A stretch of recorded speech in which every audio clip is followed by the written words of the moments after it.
राहुल गांधी की नेता प्रतिपक्ष के रूप में यह पहली अग्नि परीक्षा थी और इस अग्नि परीक्षा में राहुल गांधी पूरी तरह से फेल साबित हुए। पूरी तरह से नेता प्रतिपक्ष के रूप में राहुल गांधी विफल साबित हुए। राहुल गांधी ने जिस तरह से तथ्यों के बिना आंकड़े प्रस्तुत किए, उससे हर कोई हैरान था कि राहुल गांधी क्या बोल रहे हैं। राहुल गांधी को यही नहीं पता था कि इसके निहितार्थ क्या निकाले जाएंगे, इसके अर्थ क्या निकाले जाएंगे, इसके मायने क्या निकाले जाएंगे और कैसे पूरे देश में उनकी जगहसाई होगी। इस बारे में भी राहुल गांधी को जरा भी अंदाजा नहीं था और इसीलिए राहुल गांधी ने सदन में पूरे हिंदू समाज को अपमानित करने का काम किया है। पूरे हिंदू समाज को राहुल गांधी ने जबरदस्त तरीके से अपमानित करने का काम किया है। पूरे हिंदू समाज राहुल गांधी के शब्दों को सुनकर हैरान है।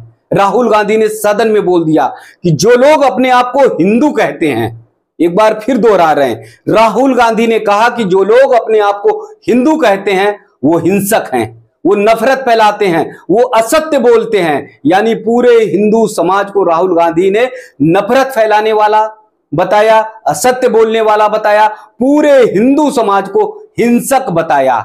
यानी पूरा हिंदू समाज हिंसक है। राहुल गांधी के इस नजरिए से पूरी तरह से साबित होता है कि राहुल गांधी बोलना क्या चाहते हैं, कहना क्या चाहते हैं, वो जनता भी समझ नहीं पाती है। यानी पूरा हिंदू समाज किस तरह से हिंसक हो सकता है। जो हिंदू समाज सहिष्णु है, जिसने कभी किसी देश पर, किसी दुनिया पर, किसी राष्ट्र पर कभी आक्रमण नहीं किया, जिसने कभी किसी पर अत्याचार नहीं किया, जिसने कभी किसी को अपमानित करने का काम नहीं किया, जो हमेशा से सहिष्णु की परिभाषा में निहित रहा, उस हिंदू समाज को राहुल गांधी ने हिंसक बताया, नफरत फैलाने वाला कहा है।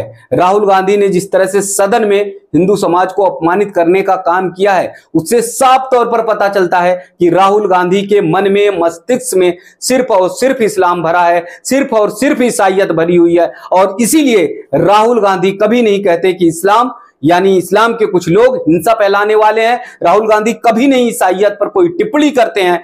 जब भी मौका लगता है तो राहुल गांधी हिंदू समाज को, हिंदुओं को अपमानित करने का काम करते हैं। राहुल गांधी का यह बयान पूरे देश भर में अब बहुत तेजी से वायरल हो रहा है। लोग इस पर तरह तरह की टिप्पणी कर रहे हैं। देश के दिग्गज से दिग्गज नेता राहुल गांधी के इस बयान पर हैरान है, क्योंकि राहुल गांधी नेता प्रतिपक्ष हैं, सदन में पहली बार बोल रहे थे, सदन में उनका पहला भाषण था और इन भाषण में राहुल गांधी ने एकदम गलत तथ्यों को रखकर उन्होंने बयान दिया है। गलत तथ्यों पर उन्होंने तमाम भाषण दिए। राहुल गांधी के इन बयानों से तमाम ऐसे नेता थे जिन्हें मजबूर होकर खड़ा होना पड़ा सदन में, जिन्हें मजबूर होकर यह बताना पड़ा कि राहुल गांधी कितना तथ्यपरक गलत तरीके से अपने शब्दों को रख रहे हैं। राहुल गांधी ने हालांकि जिस तरह से हिंदू समाज को अपमानित करने का काम किया है, निश्चित तौर पर पूरे देश का हिंदू समाज इससे आक्रोशित होगा, वो आंदोलित होगा और सड़कों पर उतरकर राहुल गांधी को इसको मुंहतोड़ जवाब देने का काम करेगा।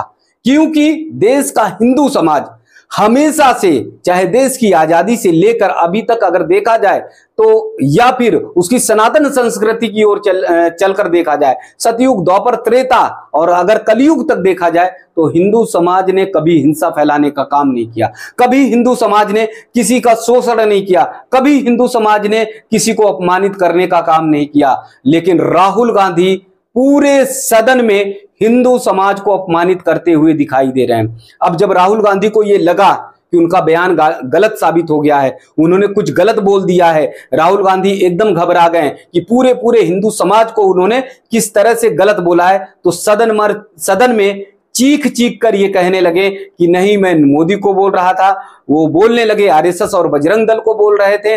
राहुल गांधी अपनी सफाई दे रहे हैं। उनकी बहन प्रियंका गांधी वाड्रा, वो भी सदन के बाहर, वो भी सड़कों पर, यानी जहां पर भी मीडिया मिल रही है उसे बता रही हैं, सफाई देते हुए दिखाई दे रही हैं कि राहुल गांधी ने इस तरह का बयान नहीं दिया है। लेकिन चूंकि रिकॉर्ड बयान था, पूरा देश देख रहा था, सदन की कार्रवाई चल रही थी, नेता प्रतिपक्ष के रूप में राहुल गांधी बोल रहे थे, तो उनके एक एक बयान को रिकॉर्ड किया जा रहा था और ये बयान उनका रिकॉर्ड हो गया है। ये बयान पूरे देश में सोशल मीडिया पे चल रहा है और हर कोई राहुल गांधी के इस बयान से हैरान है। और ये भी सिद्ध हो गया है कि राहुल गांधी क्या नेता प्रतिपक्ष के रूप में 5 साल का अपना कार्यकाल पूर्ण करेंगे।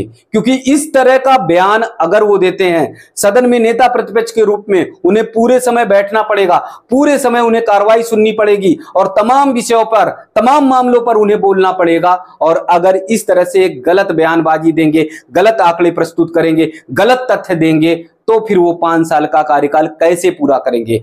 कांग्रेस की सबसे बड़ी भूल है, ये जीवन की कांग्रेस की सबसे बड़ी भूल है, कांग्रेस के नेताओं की सबसे बड़ी भूल है कि राहुल गांधी को उन्होंने नेता प्रतिपक्ष बनाया।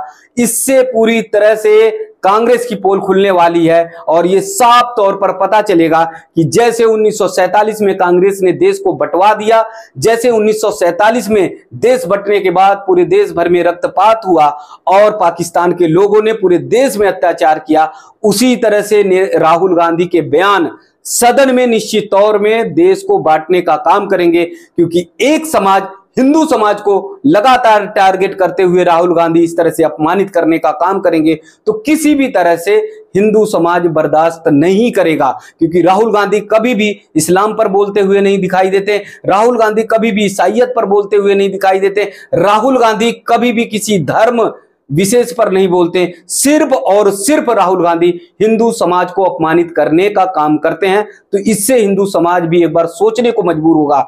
जिस हिंदू समाज का नारा है, जो हिंदू कहता है कि गर्व से कहो हम हिंदू हैं, उसी हिंदू समाज को राहुल गांधी हिंसक, नफरत फैलाने वाला, असत्य कहते हैं। तो राहुल गांधी पर भी हिंदू समाज चिंतन और मंथन जरूर करेगा।